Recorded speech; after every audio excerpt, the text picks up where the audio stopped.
আমি চাঁপাইনবাবগঞ্জ কনসার্ট আমের রাজধানী থেকে সবাইকে স্বাগতম। আশা করি সবাই ভালো আছেন।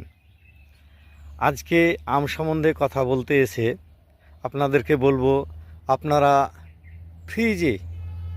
ফ্রিজে আমগুলো রাখবেন কিভাবে। অনেকেই জানেন না যে ফ্রিজে কিভাবে রাখতে হয়।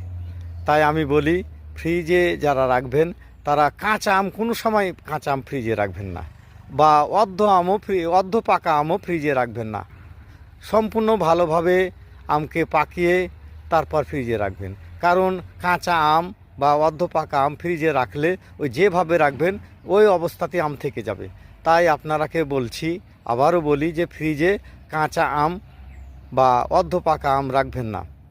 আর যারা পাইকারি বা খুচরো আম, আমাদের যে আমের রাজা, ফলের রাজা আম এবং আমের রাজা, এই যে দেখছেন হিমসাগর, এই হিমসাগর বা অন্যান্য আমগুলো যারা নিতে চান তারা আমাদের পেজ মাবা ফুডসে যোগাযোগ করুন। আপনাদের বাড়িতে নির্বিঘ্নে এই বিষমুক্ত বা কার্বাইড মুক্ত আম আপনাদের বাসায় পৌঁছে দেব। সবাইকে ধন্যবাদ।